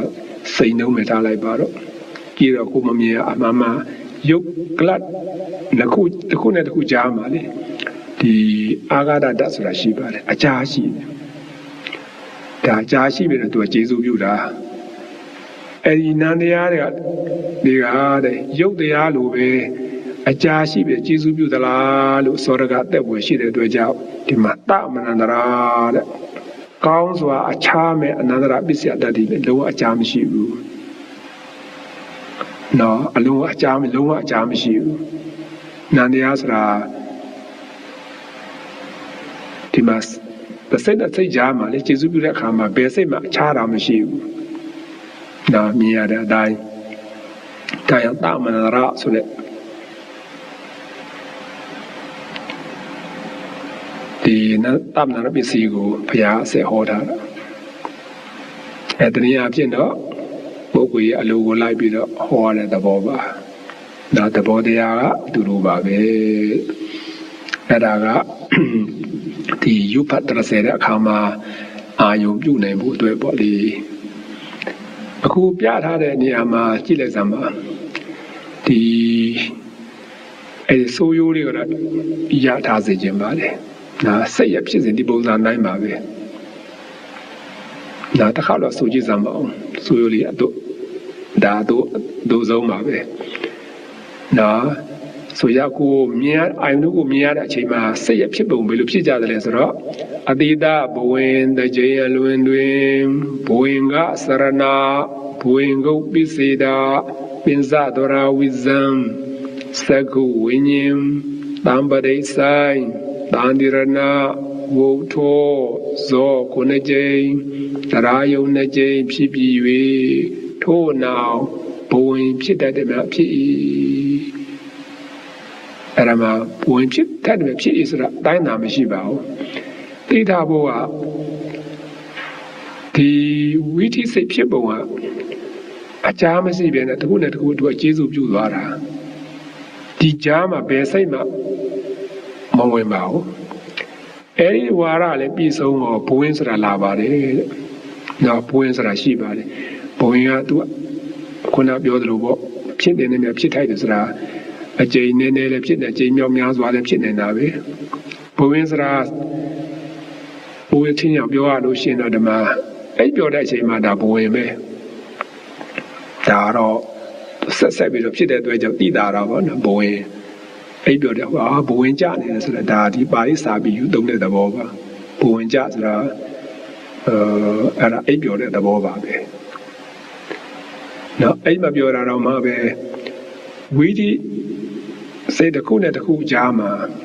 ဒီဘဝင်ဆိုတာရှိပါတယ်နော်စိတ်ဖြစ်ပုံနဲ့ဒါတို့စိတ်လေးလာတာနော်ကိုယ်စိတ်ကိုလေးလာနေတာစိတ်ဟာတဝါရဒီမှာမရောဘူးလေသူ့ဝါရနဲ့သူသွားတာတဝါရဆုံးပြီးမှသာလေနောက်တဝါရအလာမယ်ဆိုကြပါစို့အိမ်မှာလေ TV ကြည့်ကြတယ်ပေါ့ TV ကြည့်ကြတဲ့အခါမှာကိုယ်ဆိုပါပေါ့ထိုင်ပြီးတော့အစားတော့တစ်ခုကိုစားနေတယ်ပေါ့ TV ကိုကြည့်တဲ့အခါမှာအယုတ်မမြင်ရဘူးလားမြင်ရတယ်အဲ့ဒါစိတ်ကူတော်တာဝိထိပဲတဝိထိပဲအတန်းကိုမကြားဘူးလားကြားရတယ်အဲ့တော့ပြိုင်သူမြင်ရတာကြားတာမဟုတ်ဘူးစိတ်အမှန်တန်လင်းမြန်တယ်လေမြင်ရတာတဝါရဒီစိတ်လုံးကြီး16လုံးဖြစ်ပြီးတော့မှပဲဒီမှာကြားတဲ့စိတ်ကလာမှာအဲ့တော့ကိုကြည့်လိုက်တော့မြင်လည်းမြင်တယ်ကြားအတူတူပဲစိတ်ကတည်းကမဟုတ်ပါဘူးနော်အဲ့တော့ TV ကြည့်တဲ့အချိန်မှာအယုတ်ကိုလည်းမြင်ရတယ်အတန်းကလည်းကြားရတယ်နော်ကိုစားတော့တဲ့အစာတော့ပေါ်မှာအနတ်ဆိုတာမသိရဘူးလားသိရတယ်မွေးလိုက်တာစားနမ်းလိုက်တာအနတ်လည်းသိရတယ်အရသာကိုမခံစားနိုင်ဘူးလားချိုးလေးချင်းနဲ့ခါတယ်ဆိုတာဒါလည်းအရသာလည်းသိတာပဲပြီးတော့ထိုင်တဲ့ခါမှာကိုထိုင်တဲ့ပေါ်မှာမာတဲ့သဘောပြော့တဲ့သဘောလည်းမသိရဘူးလားဒါလည်းသိရတယ်စိတ်ကလည်းဒီမှာတွေးပြီးတော့ဒီမြာတွေမဖြစ်နိုင်ဘူးလားမနောတရဝိထိဒါလည်းဖြစ်တာပဲစဉ်းစားကြည့်လေတထိုင်အတွင်းမှာဒီစက္ကန့်မဲ့အတွင်းမှာပဲမြင်နေမြင်ရတယ်ကြားတယ်ကြားရတယ်နားလည်းနားရတယ်အရသာလည်းသိတယ်အတွေ့အထိလည်းသိတယ်စိတ်လည်းကူးနေတယ်ဆိုတော့စိတ်ဘလောက်လင်းမြန်တာလဲအတော့ကိုလင်းမြန်တာအဲ့တော့စိတ်ကတိတဝါရတာဖြစ်တာမဟုတ်ဘူးနော်ဒါမြင်တဲ့စရာဒီမှာစိတ်ကူတော်ဝိထိစိတ်လုံးကြီး16လုံးလည်းဖြစ်ပါတယ်ပြီးတော့ကြားတဲ့စရာစိတ်16လုံးပဲနားနဲ့လည်းထုံနေ၎င်းပဲအဲ့တော့စိတ်ပေါင်းမြောက်များစွာဖြစ်ပြီးတော့ပြတ်တယ်အမှန်နှင်းများတဲ့စရာဒီမှာစဉ်းစားကြည့်သိနိုင်ပါတယ်နော်တရားအထုတ်တဲ့အခါမှာလေနော်ဆရာတော်ဓမ္မတော်တွေကခဏပြောမှာစိတ်အမှန်နှင်းများတယ်ဖြစ်ပြီးတော့ပြတ်တာပဲဆိုတော့ဒီဝိထိနားလေလို့ရှိရင်ကောင်းသဘောပေါက်တယ်နော်တစ်ချိန်တည်းမှာပဲအာယုံ6ပါးကိုသိရတယ်လို့ပဲအလုံးချင်းတော့မဟုတ်ပါဘူးနော်ရူပါယုံမြင်တာဒီတစ်လုံးနဲ့မဟုတ်ပါဘူးဒီမှာစိတ်လုံးကြီးပဲတစ်လုံးတော့16လုံးတော့ရှိပါတယ်နော်ဒါကြောင့်စိတ်ကမျက်စိထမဲ့အတော်တွင်းမှာဂရေပေါင်းတသိန်းဖြစ်ပြီးတော့ချုပ်တယ်ဆိုတော့ဟုတ်မှာပဲဟုတ်တော့မလားလက်ခံနိုင်တယ်လေစိတ်ကအမှန်တန်လင်းမြန်တာကိုနော်အမှန်တန်လင်းမြန်တာဒါကတို့လေ့လာတာဒီပင်စဒွါရဝိထိဆိုတာပင်စဆိုတာငါးပေါ့ဒွါရဆိုတာအပေါက်ပေါ့ ဒါမျက်စိနားနာလျာကိုအဲ့ဒါဒွါရ၅ပေါက်အာယုံပေါ်လာလို့ရှိရင်စိတ်ဖြစ်ပုံကိုသူပြောပြတာနောက်တစ်ချက်ကြည့်လိုက်ပါမနောဒရဝိသီတဲ့ကာမမနောဒရဝိသီပေါ့မနောဒရဝိသီဆိုတာအစင်းနာအနာအယတာအတွေ့အထိနဲ့မဆိုင်ဘူးစိတ်နဲ့သွားဆိုင်တာနော်မနောဒရမနောကြီးမှာပေါ်လာတဲ့အာယုံပေါ့သူကအတိဒဘွင်တည်းအလွန်မှဘွင်ကစရဏဘွင်ကိုပြည့်စေတာမဆိုတာဗာလဲမနောဒရဝိဇံဟောပေါ်မှာဘာတုံးထားရဝုထောတုံးထားတာနာမည်သာကွာတာတေကိုရတူတူပါပဲလူတယောက်နာမည်နှမျိုးရှိတယ်လို့ပေါ့နော်မနောဒရဝိဇံနောဒရဝိဇံပြီးလာတဲ့ခါပြီးတဲ့ခါမှာဘာလာမလဲဇောလာမှာပေါ့ဒီဇောကုသိုလ်ဇောလည်းဖြစ်နိုင်တယ်အကုသိုလ်ဇောလည်းဖြစ်နိုင်တယ်ဇောပြီးနောက်မှာတရားယုံနဲ့ခြင်းဖြစ်မယ်တရားယုံနောက်မှာဘဝင်ဖြစ်တဲ့တည်းဖြစ်မယ်ဆိုမယ်ဆိုရင်တော့အပေါ်ကပုံစံတိုင်းပဲလောက်ရမှာပဲနော်အတိဒဘဝင်တည်းအလွန်တွင်ဘဝင်ကစရဏဘဝင်ကိုပြည့်စည်တာမနောဒရဝိဇံဇောခုနှစ်ကြိမ်တရားယုံနဲ့ခြင်းဖြစ်ပြီး၍ထို့နောင်ဘဝင်ဖြစ်တဲ့တည်းဖြစ်၏ဒါကြက်ထားစေခြင်းပါတယ်နော်စိတ်ဖြစ်ပုံပေါ့အဲ့ဒါပါလဲဆိုတော့ကိုယ့်ရဲ့အိယာမှာကိုယ်မျက်စိမဲ့ပြီးစဉ်းစားနေမောင်လည်းမောင်မီးကပိတ်ထားတော့မီးကလည်းမီးပိတ်ထားတော့ဘာမှမမြင်ဘာမှမကြားဘာမှအနတ်မရှိဘာရတာမှတကူမခံစားဘူးတွေးထိလည်းစိတ်ကမရောက်ဘူးအဲ့တော့မနောဒွါရကိုတွေးနေတာကိုကိုယ့်ရဲ့မိသားစုကိုယ့်ရဲ့အပေါင်းနဲ့ကိုယ့်ရဲ့အလုံးလုံးကိုင်းတာတွေးတဲ့အခါမှာဒီမှာစဉ်းစားကြည့်မနောဒရဝိဇံဆိုတာမနောဒွါရမှာပေါ်လာတဲ့အာယုံကိုသူစဉ်းကျင်စဉ်းစားနေတာစဉ်းကျင်တဲ့နောက်မှာအဲ့ဒါဇောလာပြီကုသိုလ်ဇောလည်းဖြစ်မှာပေါ့ဒီကနေ့သူကြောင်းသွားပြီးတော့တရားနာကြတယ်ဖယားရှိခိုးရတယ်ဆိုတော့အဲ့စိတ်မျိုးမွေးနေတာဒါနာပြုတ်တဲ့စသည်မျိုးပေါ့ဒီစိတ်မျိုးလာရင်တော့ဒါကုသိုလ်ဇောပေါ့တော့ကုသိုလ်ဇောပေါ့အဲ့တကယ်လို့ဒီမှာဒီကနေ့အလုံးမှာဘယ်လိုပြဿနာရှိခဲ့တယ်လဲဆိုတော့အဲ့ဒါတွေးပြီးတော့ဘာလာမလဲအကုသိုလ်ဇောဒေါသဇောဖြစ်မှာပေါ့နော်လောဘဇောဒေါသဇောမောဟဇောဖြစ်မှာပေါ့အဲ့တော့ဒါစိတ်ရဖြစ်စဉ်လေဒီတဝါရပြီးတဝါရဖြစ်နေတာပါပဲနော်ချိုးများတနိုင်တညလုံးတော့အိတ်မပြောဘူးဆိုတာအဲ့ဒါမနောဒရဒီစိတ်ကလဲနေတာပဲတညလုံးတဏှာလဲနေတာတွေ့တယ်မလားနော်တညတဏှာလဲနေတာအဲ့လောဘဒေါသမောဟဖြစ်လိုက်တကုသိုလ်ဖြစ်လိုက်အကုသိုလ်ဖြစ်လိုက်ဒီဝါရပေါင်းမြောက်များစွာပေါ့ဒါအိမနံ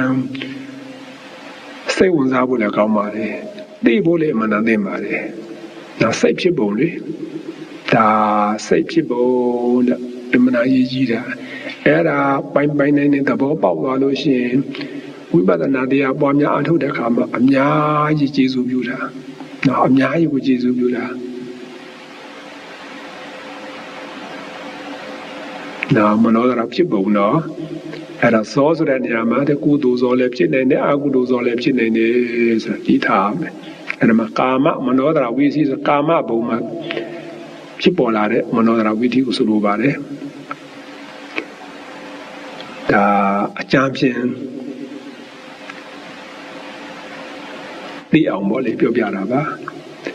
တကယ်လို့ဒီမှာဇာနာဝိသီတွားလိုက်တာပေါ့မရဏဝိသီကြောပြီးတော့ဇာနာဝိသီဆိုတာတရားအားထုတ်ရင်းနဲ့ဇံရတဲ့အချိန်မှာစိတ်ဖြစ်ပုံဘယ်လိုဖြစ်တယ်လဲဆိုတော့ကြည့်လိုက်စမ်းပါနာကိုတရားအားထုတ်တယ်တရားအားထုတ်တမာတိတော်လေးကောင်းလာပြီနောက်ဆုံးကျတော့ဓမ္မဇံရတော့မှာပေါ့ဇံရတဲ့အခါမှာစိတ်ဖြစ်ပုံကဘာလာမလဲဆိုတော့ဘဝင်ကစရဏဘဝင်ကိုပိစေတာမနောဒရဝိဇံပါစရာပရိကံဥစရာဥပဇာနုစရာအနုလုံးဂောစရာဂောတရဘူးဇံဆိုတာဇံပေါ့စမ်းပြီးတော့ဘဝင်လာမှာပေါ့အဲ့ဒီပရိကံဆိုတာကမှတရားအားထုတ်နေတာကိုဒါပရိကံလို့ခေါ်ပါတော့ကိုသမထဆိုရင်ကတိုင်ဝန်းတို့ဘာတို့ပေါ့လေနော်အဲ့ဒါမှရှုမှတ်ပွားများနေတာအဲ့ဒါပရိကံလို့ခေါ်ပါတယ်ဥပဇာဆိုတာဒါဇံရဖို့အတွက်နီးကပ်လာပြီပေါ့ဥပဇာဆိုတာလေအိမ်ဥပဇာကျောင်းဥပဇာပြောသလိုပေါ့ကျောင်းမရောက်ခင်အိမ်မရောက်ခင်ကိုဒါကျောင်းဥပဇာအိမ်ဥပဇာခေါ်သလိုပေါ့ဒီမှာလဲဇံရကနေရမယ်ဆဲမှာအဲ့ဒါဥပဇာလို့ခေါ်ပါတယ်တ တမာရီတော်လေးကောင်းနေပြီအနုလုံးဆိုတဲ့မှာဇံရဖို့အတွက်အိမနန်တင်းရောက်ပတ်တဲ့အချိန်ပေါ့ရောက်ပတ်တဲ့စိတ်ဖြစ်ပေါ်လာတော့ပေါ့အနုလုံးနောက်ဂေါတရဘူးဆိုတဲ့မှာဂေါတရဘူးဒီမှာကာမအနွယ်ကိုဖြတ်ပြီးတော့မဲကိုအနွယ်တွေရောက်သွားတာပေါ့နာဇံရတဲ့ပုဂ္ဂိုလ်အနွယ်ပေါ့ရောက်သွားတာပေါ့ဂေါတရဘူးအဲနောက်မှာဇံဆိုတာဖြစ်လာပါတယ်ဒါလည်းစိတ်ဖြစ်ပုံတွေပေါ့ဒီကြားမှာဘယ်စိတ်မှဝိမင်းမဆွတ်ပါဘူးဒီပုံစံနိုင်မှသွားမှာပဲနောက်ပရိကံဥပဇမနောရဝိဇံပရိကံဥပဇာနုလုံဂေါတရဘူးဇံဆိုတာဖြစ်လာပါတယ်ဒါဇံစိတ်ဖြစ်ပုံခုတော့လေးလာတော့ပေါ့နောက်ကိုယ်သွေးပြည့်အောင်လည်းအားထုတ်ကြပေါ့လေနော်တကယ်လို့တရားအားထုတ်လို့ဇံရမယ်ဆိုဒီပုံစံမဲ့လာမှာပဲပြီးတော့မေဃဝိသီသွားလိုက်ပါတော့ဖုဒ္ဓရပေါ့လေနောက်မေဃဝိသီမဲ့စိတ်ကြတဲ့အခါမှာခုနကသမထတရားပွားများအားထုတ်တဲ့အခါမှာဇံရသွားတဲ့အခါမှာစိတ်ဖြစ်ပုံပေါ့ခုဝိပဿနာတရားပွားများအားထုတ်တဲ့အခါမှာမဲ့စိတ်ဖြစ်ပေါ်လာဖို့ဘယ်လိုလာမလဲဆိုတော့ဘဝင်္ဂစရဏဘုရုပိစေတာမနောဒရဝိဇံပရိကံဥပဇာနုလုံဂေါတရဘူးမဲ့ပြီးတော့ဖိုးနှစ်ကြိမ်သို့မဟုတ်သုံးကြိမ်ဒီနောက်မှာဘဝင်ဆိုတာဖြစ်ပါတယ်အဲ့တော့မနောဒရဝိဇံဆိုတဲ့မှာအာယုံကိုမနောဒရမှာပေါ်လာတဲ့အာယုံကိုသူအစင်းညင်တာပေါ့စင်ញင်နေတဲ့နောက်မှာပရိကံဆိုတာကလည်းဝိပဿနာတရားပွားများအားထုတ်ရှုမှတ်နေတဲ့အာယုံကိုဆိုလိုပါတယ်။ဒါပရိကံဒါကုသိုလ်စိတ်ပါပရိကံဆိုတာကုသိုလ်စိတ်ဝိပဿနာတရားပွားများအားထုတ်နေတဲ့စိတ်ပါပဲ။ဒါမဟာကုသိုလ်စိတ်ပရိကံနာမည်သာပြောင်းနေအပေါ်မှာဘာသုံးထားလဲဇောလို့သုံးထားတယ်မလား။ဒီပရိကံဥပဇာနုလုံဂေါတရပုဆိုတာလည်းဇောပါပဲ။မှတ်ထားတယ်နော်။ဘယ်ဇောတော့မဟာကုသိုလ်ဇောဒါမာကုသိုလ်ဇောအပေါ်မှာလေဇာမဆိုတော့ဒါဇန်ကြတော့ဟောတယ်ပေါ့ဒါမာကုသိုလ်ဇောပေါ့မက်ကကြတဲ့ဒီမှာဒါကုသိုလ်ဇောတွေပါပဲနော်ပရိကံဥပဇာနုလုံပရိကံဆိုတာကဥပဒနာတရားပွားများအားထုတ်နေတာနော်ဥပဇာဆိုတာမဲ့ရဖို့အတွက်နိကနေပြီအနုလုံဆိုတာမဲ့ရဖို့အင်မနာအင်းလျောက်ပတ်တဲ့စိတ်ပေါ့အနုလုံဒါကုသိုလ်စိတ်ပါပဲဂေါတရပုဆိုတာကဒီမှာ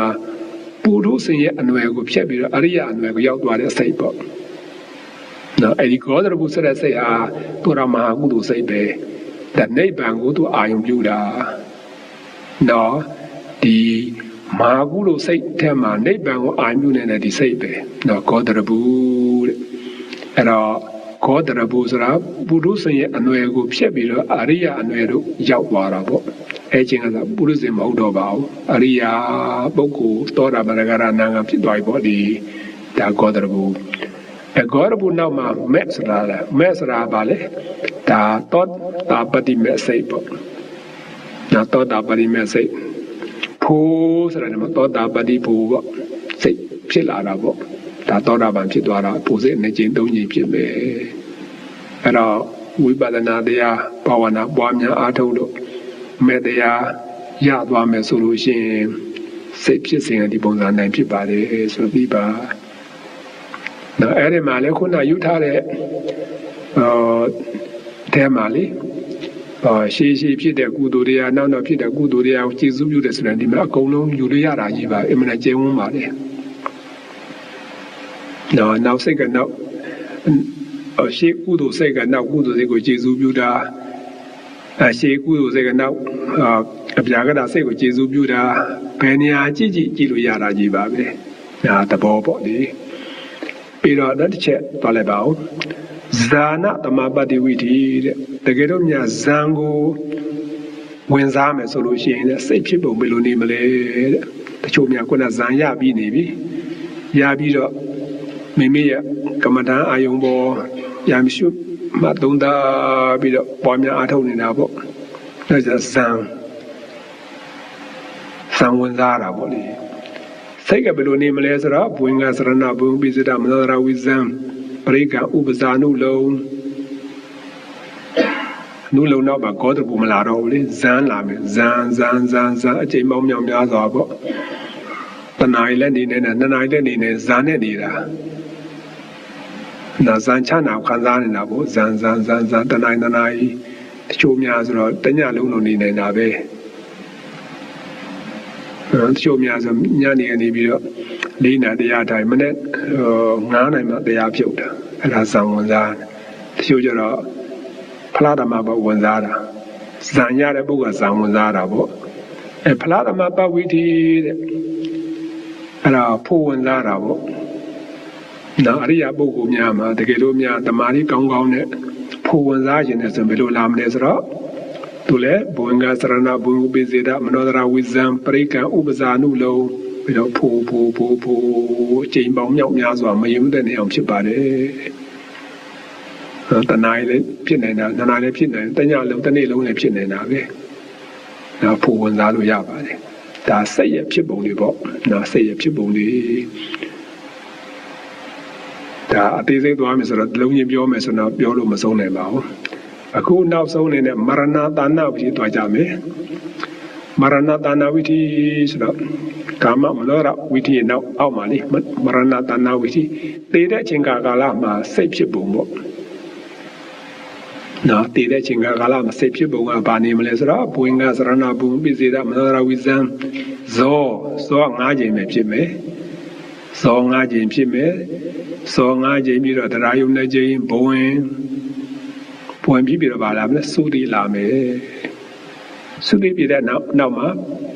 ပရိသန္တိဘဝဆက်သွားပြီအဲ့ဒါဇောကနေပြီးတော့ပင်စမဇောနောက်ဆုံးဇောဖြစ်တဲ့နောက်ပြတဲ့နောက်မှာသုတိစိတ်ကြတယ်လည်းရှိပါတယ်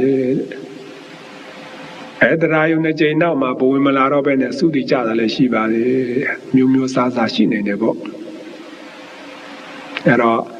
သောတာပန်တဂရပုရုဇဉ်များသောတာပန်တဂရအနာဂါများမှာဆိုရင်ဒီပုံစံသွားမှာပေါ့သုတိပြည့်တဲ့နောက်မှာပရိသန္တိဆိုတာလာပါတယ်ဘုရားယဟနာကြတော့သုတိစိတ်လည်းဖြစ်တည်ပြက်ပြီးတော့ပရိသန္တိလုံးဝမလာတော့နားကွာကြချက်ကအဲ့တော့ဒီနေရာမှာအလုံးတော်ရမများဗာတိစီခြင်းလဲဆိုတော့ဒီတေခါနိချိန်ကာလမှာဒီဇောအမနာရေးကြီးဆုံးပဲတည်တတ်အမှန်တရားကြီးပါတယ်မတည်တတ်လို့ကတော့သုတိနောက်မှာပါလာမလဲပရိသန္တိနော်ပရိသန္တိလာမှာပဲနော်ဘာမှအကြောင်းမရှိဘူးချက်ချင်းပဲအခုသုတိစေကြအခုသေးနောက်ချက်ချင်းပရိသန္တိဆိုတာစရပါတယ်ခုနေ့စောင့်စရာမလိုပါဘူးရက်ပေါင်းတရားလည်းစောင့်စရာမလိုပါဘူးအဲ့တော့ဒီနေရာမှာဒီဇောကတကယ်လို့များအကုသိုလ်ဇောဖြစ်နေမယ်ဆိုလို့ရှိရင်များသောအားဖြင့်တကယ်လို့များလောဘဇောစောပြီးတော့ပေးသွားမယ်ဆိုလို့ရှိရင်တဲ့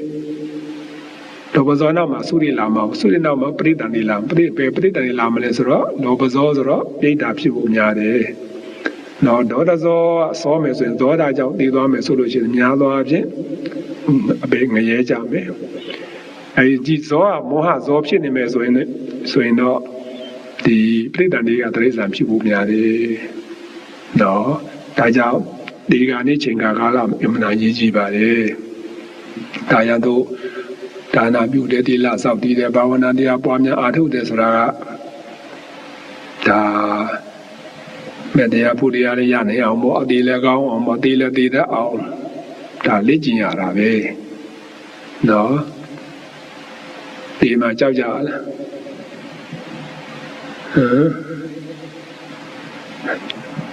ဒီမှာကြောက်ကြလားလို့ဘုရားတတိရှိတယ်ဒီမှာကြောက်တဲ့ပုဂ္ဂိုလ်တွေမကြောက်တဲ့ပုဂ္ဂိုလ်တွေရှိတာပဲနော်အဲ့တော့များတယ်ကြောက်ကြတာကြီးပါပဲဘာကြောင့်ကြောက်ကြတယ်လဲဆိုတော့ကိုယ်လည်းကိုယ်ခင်သွဲတယ်လေကိုယ်ဘယ်လောက်ချစ်တဲ့စဉ်းစားရည်အတိဆုံးပါပဲနော်ကိုယ်လည်းခင်သွဲတာပဲသိရမယ်ဆိုတော့ဘယ်သိချင်မလဲကြောက်တာပေါ့အဲဒီချိုးကြတော့ကိုယ့်ရဲ့နိစ္စတဲ့ပုဂ္ဂိုလ်ကိုခင်သွဲနေတာကိုယ့်ရဲ့ပစ္စည်းဥစ္စာကိုခင်သွဲနေတာသူတို့လည်းခွဲရတော့မယ်ဆိုတော့ဘယ်နဲ့လဲခွဲခြင်းမလားမခွဲခြင်းမခွဲကြတော့မသိချင်ဘူးပေါ့တရားမှကြောက်တာခွဲခြင်းတော့တချို့ကျတော့အာဟုလို့လည်းအများကြီးလှုပ်ထားတယ်ကုသိုလ်တဲ့အာဟုလို့ကများနေတယ်အာဟုလို့များတဲ့ခါကျတော့စဉ်းစားကြည့်ငါဘုရားအာဟုလို့ပဲအများကြီးလှုပ်ထားတာငါသိရင်တော့ဒုက္ခပါပဲ ဘယ်ကြောက်ဖို့တရားလဲမကြောက်ဘူးလားကြောက်တာဗောအခုလိုများလို့တဲ့ဘို့ကြောက်တာပဲအဲ့တော့ကို့မှာအခုလိုလည်းများမဲ့တရားဖို့တရားလည်းမရသေးတဲ့ခါကျတော့ငါတည်ရင်တော့မရဲပဲကြမလားတရိစ္ဆာန်ပဲဖြစ်မလားဒိဋ္ဌာပဲဖြစ်မလားသူတကယ်ပဲဖြစ်မလားယုံမတာနေရတယ်ဖြစ်နေတာဗောစိတ်မချအောင်သူဒါတရားမှအရင်ကြောက်တာဗောနော်အဲ့ဒီမှာမကြောက်တဲ့ပုဂ္ဂိုလ်ကသူလည်းပြောင်းမြန်ဗောပြောင်းမြန်ဆိုတာဗာလေသူ့ကိုလည်းသူအများအားအနိစ္စဒုက္ခအနတ္တအတုပသဘောသိမြင်တာလေဆိုတော့ခန္ဓာကိုယ်လည်းမတွေ့တာဘူးကိုယ်ခန္ဓာကိုယ်မတွေ့တာတဲ့ခါကျတော့သူတစ်ပါးခန္ဓာကိုယ်လည်းမတွေ့တာဘူးပစ္စည်းဥစ္စာဆိုတာအလကားပါအနိတ္တရာဘာမှမရှိပါဘူးအဲ့တော့အမြဲတမ်းကုသိုလ်တရားလည်းလှုပ်ထားတယ်ဆိုတော့ငါကုသိုလ်အများကြီးလှုပ်ထားတာပဲဒီမှာဘယ်သွားကြောက်မလဲအဲ့တော့မှကုသိုလ်တွေအများကြီးလှုပ်ထားတဲ့အတွက်ကြောင့်ဒါမြေအိုးကိုကြိုက်ခွဲပြီးတော့ရွှေအိုးပိုက်တဲ့သဘောပါပဲအဲ့တော့တည်သွားတာဘယ်ရောက်မလဲဆိုတော့သူသိတယ်လေကံရဲ့အကျိုးတရားကိုကောင်းကောင်းသိထားယုံကြည်ထားတဲ့အတွက်ကြောင့်ကုသိုလ်လုပ်တဲ့အတွက်ကြောင့်မကောင်းတဲ့ဒုက္ခတွေဘုံဘဝဆိုတော့ရောက်မှာမဟုတ်ဘူးကောင်းတဲ့ဒုက္ခတွေဘုံဘဝဒီဘဝနဲ့ကောင်းတဲ့ဘုံဘဝရောက်မှာတည်ကြတယ်လို့သူအနာဂတ်ဘဝအတွက်ဘာမှယုံမှတန်တရားမရှိဘူးဒီမှာကြောက်ပါအောင်မလားဒီကြောက်တော့မလဲနော်ဒါကြောင့်အားလုံးတော်ရမများဒီမိမိဘဝမှာအားကိုးရာရှိအောင်ပေါ့အားကိုးရာရှိအောင်ဒါစဉ်းစားကြည့်လေတည်တဲ့အချိန်မှာစဉ်းကိုချင်းကိုမေးကြည့်ကိုအခုတည်ရမယ်လေကိုမေးလို့ရပါတယ်ပြည့်စုံပြီလားကိုမှတည်ရဲပြီလားတည်ရဲတဲ့ပုဂ္ဂိုလ်ကကိုပေါ်လဲကိုမတွေ့တာဘူးကိုပစ္စည်းပေါ်မှာလည်းလုံးဝတွေ့တာမှမရှိဘူးကိုသူတရားတဲ့ဘုံတစ်ပေါက်တစ်ကောင်ကြီးရှိနေတယ်တည်သွားတဲ့အခါမှာကောင်းတဲ့သူကလေးဘုံဘဝရောက်မှာပဲတကယ်လို့တရားဘာဝနာရှုမှပွားများပြီးတော့သိမယ်ဆိုရင်တမက်တဖို့လည်းရနိုင်နေတာပဲဒီလိုအမှန်ကန်ချက်တွေရထားတဲ့အခါကျတော့ဒီမှာကိုမကြောက်ဘူးပေါ့နော်အဲ့တော့ဒီအဆင့်ထိတော့ရအောင်လုပ်ပြီးပါဘာလို့ရမလဲကိုယ့်ရဲ့ခန္ဓာကိုယ်ပေါ်မှာအနိစ္စဒုက္ခအနတ္တအတုပသဘောမြင်အောင်ပွားများပြီးပါစဉ်းကျင်သုံးသပ်ပြီးပါပစ္စည်းအပေါ်မှာလောဘနေတဲ့နေအောင်လုပ်ပေးရမယ်ကုသိုလ်တရားများပွားများအထောက်ရမယ်မေတ္တရားဖူတရားရတဲ့အချိန်นี้ပွားများအထောက်နိုင်မယ်ဆိုလို့ရှိရင်တော့ဒါခုနပြောသလိုပေါ့တည်သွားတာတော့မဲ့ပဲဒီမြေကိုရိုက်ခွဲပြီးတော့ရွှေကိုပိုက်ရတယ်လို့ပဲဘာမှပူစရာမလိုကြောက်စရာမလိုနော်အဲ့တော့အတည်ရတဲ့ပုဂ္ဂိုလ်ဖြစ်ကြပါစေဖြစ်နေအောင်လဲတရားဘာဝနာပွားများအားထုတ်နေကြပါစေ